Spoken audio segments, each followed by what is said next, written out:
नमस्कार, मैं हूं अंशुमान मिश्रा और आप देख रहे हैं दलील न्यूज। कलकत्ता हाईकोर्ट के जस्टिस अभिजीत गंगोपाध्याय ने अपने पद से इस्तीफा देकर राजनीतिक जगत में कदम रखने का मन बनाया है। उन्होंने अपने अंतिम फैसले में ईस्ट मेदिनीपुर के एक जज को निलंबित करने का आदेश देकर नौकरी से इस्तीफा दे दिया।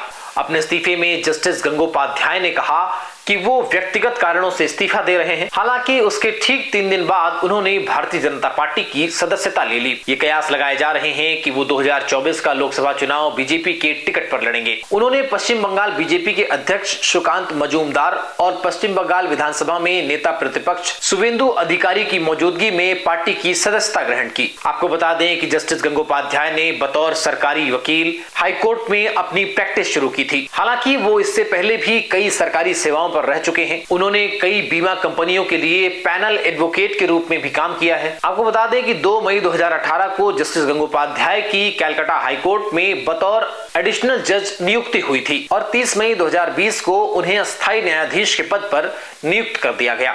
जस्टिस अभिजीत के कई फैसलों को देखकर लोगों ने ये कहा कि वो टीएमसी सरकार को निशाना बनाने में जरा भी नहीं चूकते हैं। उन्होंने बतौर हाईकोर्ट के जज सरकार के 14 मामलों को ईडी और सीबीआई को सौंपा। आपको बता दें कि इन मामलों की जांच पहले पश्चिम बंगाल पुलिस कर रही थी, जिन्हें बाद में जस्टिस गंगोपाध्याय ने ईडी और सीबीआई को सौंपा।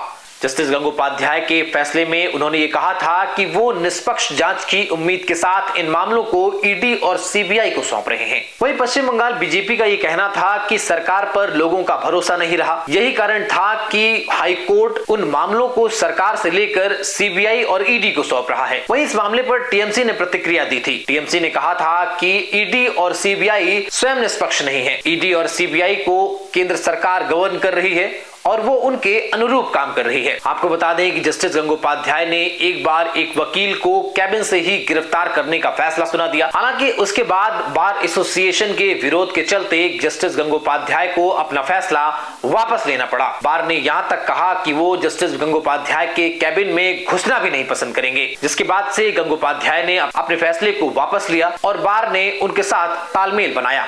आपको बता दें कि कलकत्ता हाईकोर्ट के अब तक के सबसे जाने माने न्यायाधीश जस्टिस गंगोपाध्याय राजनीति में उतर चुके हैं। अब इसके बाद वो लोकसभा चुनाव लड़ेंगे। कयास ये है कि भारतीय जनता पार्टी उन्हें शीर्षस्थ पदों पर भी स्थापित कर सकती है।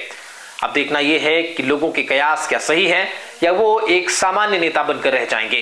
कैमरामैन आकाश के साथ अंशुमान, दलील न्यूज, लखनऊ।